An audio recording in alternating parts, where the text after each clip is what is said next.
Of all the skills one needs to be an effective manager, communication is found to be the most important in study after study. We've discussed in previous episodes the importance of content and presentation in being an effective communicator. In this episode, we'll discuss quantity and timing as also important in being an effective communicator. Hi, I'm Rick Kendall. And I'm Fred Ball. Welcome to Management Mastery. The purpose of these podcasts is to share what each of us has learned about good and bad management in our combined over 40 years of experience, both as managers and executive coaches. During that time, we've coached managers at every level in companies from Fortune 100s to brand new startups in all major businesses, including nonprofits, government, and education. So whether you're just starting in your first management position or are an experienced manager looking to strengthen your management skills, we know our podcast will be valuable to you. In effective communication, how much you say, that is the quantity of your communication. And when you say it, that is the timing of your communication, can at times be as, if not more important, than the content of what you're trying to communicate. So let's look at quantity first. It is often said that social media and mass media, and just the pace of modern life in general, has shortened our attention spans. We can't say for sure what the causes are, but we know from the years of experience, both as managers and coaches, attention spans are short. This is especially crucial in our coaching work when we're helping a job-seeking client. There are two critical rules we stress to job seekers over and over again. The first is what we call the one-page rule, and it applies to the resume. We stress repeatedly to clients that no matter how extensive and impressive your work experience is, you have to assume that if it's not on the first page of your resume, it'll never be seen. So get what is most important on that first page and forget the rest because no one will see it. Every time I have ever been in a coaching situation and coach with a very senior leader, that is what they say to me. It better be on the first page. Yeah, that's really true. I mean, people just don't look past that. And this one-page rule also applies to that other form of office communication, the memo. Again, assume that the recipient is not going to read past the first page of any memo or email you send them. This means that whatever it is that you want to communicate must appear in at least abbreviated form on the first page, or else you can assume it won't be seen by the recipient. And I would go further than that, just as, in my experience as a manager, if I got a memo that was, 4, 5, 6 pages, my immediate reaction was to set it aside, put it back in my inbox, say I'll read that later. So even if you get the gist of what you want to say on the first page, if there's another 7 pages or whatever, then there's a good chance even the first page won't get looked at right away. I certainly agree with that. Yeah, you want to distill down the important points that you want to get across and focus on those. So quantity is not better, that's for sure. The second rule is what we call the 60-second rule and applies to the job interview itself. And what we're trying to drive home to our clients is make sure the answer you give is no longer than 60 seconds, because after 60 seconds, you'll be essentially talking to yourself. Fred, we've talked, you and I have talked about this before, but you think, okay, I can do that, but it's very hard, and it's very important that you kind of try to anticipate the questions you're going to get and rehearse your answers so you can get them into 60 seconds. Because if you're not disciplined, you'll just start running off at the mouth because you're going to be nervous if you're in a job interview, and it's, it really takes work to get those answers as you can get them in that 60-second window. Agreed. Yeah, and keep in mind that the same thing applies to almost every other business interaction as well. So even if you're giving a presentation to a group, you need to be sensitive to the fact that people's minds will begin to wander after about a minute or so. So how do you deal with this if you're given a 30-minute or a 60-minute presentation? Well, ideally, by putting in little breaks in your presentation so that you signal to your audience, okay, things have changed. For example, if you're using slides, make sure to change the slide at least every minute or so. If you're not using slides, then do other little things like ask rhetorical questions. Is everybody following me? Is that understood? Just change the pace every minute or two to signal to the audience, hey, things are different now. The listener may be wondering about that 60-second rule. We're giving 60 seconds because we're talking about a business context. So that we're anticipating that you're dealing with a bright person who has an attention span that can last for 60 seconds. Yes. A variation of the 60-second rule might be called the share the mic rule. And this applies where there's more than one person that's involved in the conversation. And just as we've been saying all along, if you start to talk for too long, others are going to tune out. So the more that you can involve them, ask a question, invite others to comment, or any of the activities that will allow others to be involved are going to be helpful. Of course, there's also the problem of not giving enough information. And here the problem is not about how long you're speaking or for the length of your written communication, but the content and whether or not you've given the other person or people all the information they wanted. Another area where too little information can be a problem is in texting and even in some emails, especially in areas that may have an emotional component, and a disagreement, for example. It is important to be aware of how your text or email might be misunderstood, and if possible, take steps to avoid that. For example, by asking the other person to call you to discuss rather than simply trying to communicate your position by text. A mistake that so many of our clients make, and one that is often the cause for them to need our services, is to assume that if you don't tell someone something, that'll be the end of it. Well, we can say for sure that it won't. If it's an issue people are concerned about, and often it can be something that you just can't talk about, they will fill in the gaps themselves through office gossip, other unreliable sources, or just imagine what the story is. In any of these cases, you will lose the ability to control the message and hopefully its impact.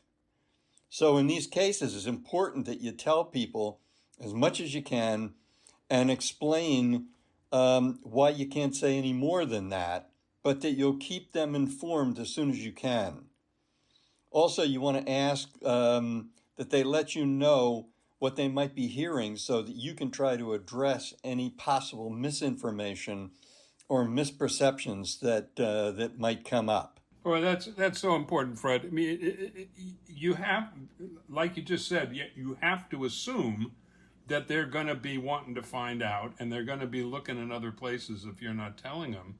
And you want to be open to them telling you what they're hearing, and you got to be non-judgmental, and because people are going to be reluctant to say, "Well, I heard this," when they know maybe they're not supposed to be hearing things. So it's very important to cultivate that trust, so people will tell you what they're hearing.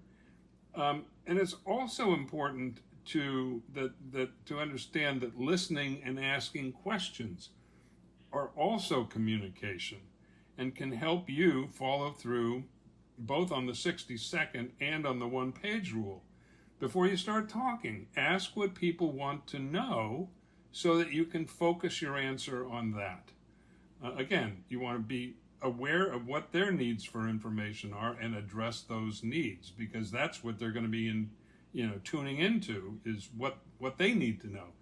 If they want more information, give them the opportunity to ask for it, and also ask for their reactions to what you've said. Not just do you understand it, but how do you feel about it, etc. So you involve them in the conversation. That's really important, that if you can get it to be a conversation back and forth, then there's a much greater chance that they're going to listen to and accept what you have to say. And then in the same case, if you have nothing to say, then you should be quiet. And that, as Rick said before, is not often easy. When there's silence between a couple of people, whether it's two people or a group of people, there's often great pressure to say something, anything. And you want to fight the pressure, let the others speak unless you really have something important to say. Yeah, that's really true too. And that sort of brings us in a way to the issue of timing. And that's also an important variable in communication. It's not just how much and how long you take to say it, but when you communicate, the timing of it. So it can either be too late.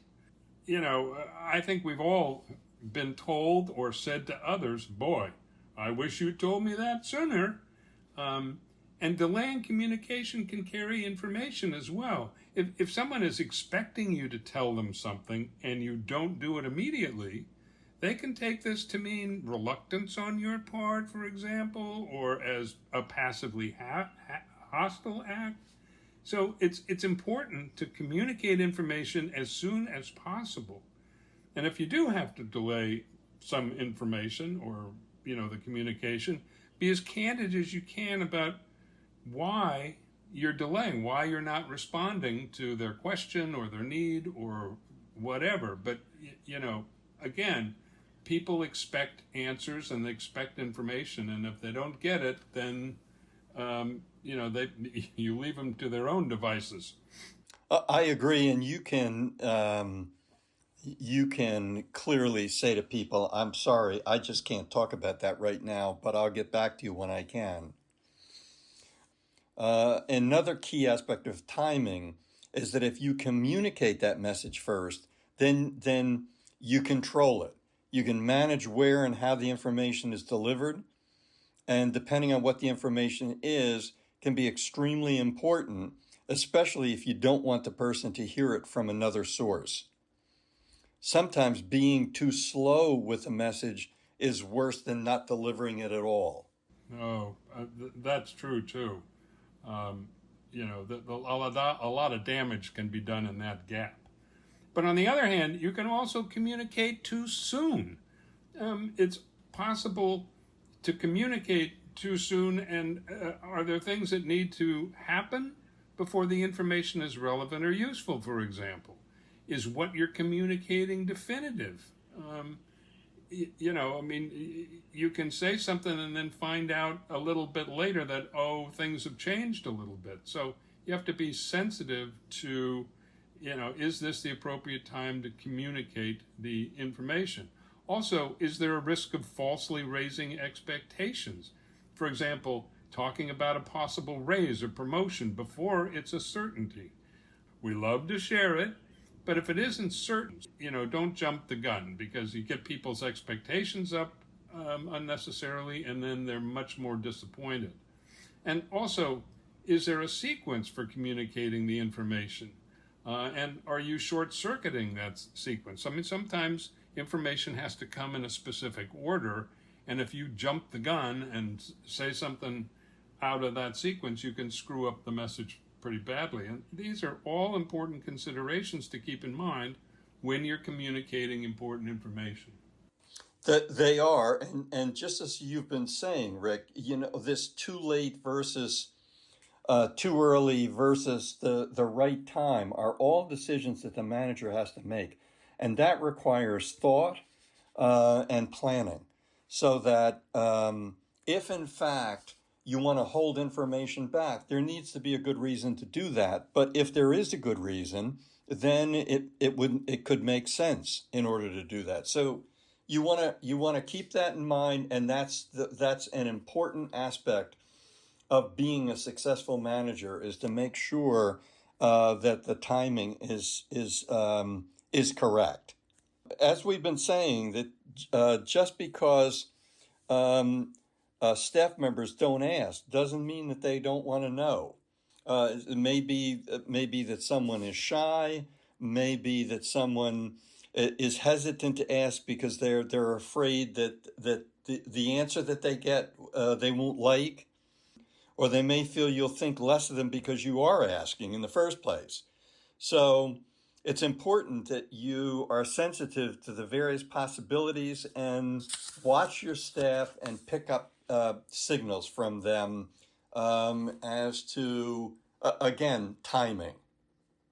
Finally, it's important to anticipate what the others' reactions may be to what you are communicating, because this will help you to plan for the optimum timing of the communication, as well as how much information will be appropriate to provide. I mean, if you're going to give bad news to somebody, you want to do it towards the end of the day. So you want to anticipate what's the reaction going to be so that you're ready for it, because you don't want to be caught flat-footed.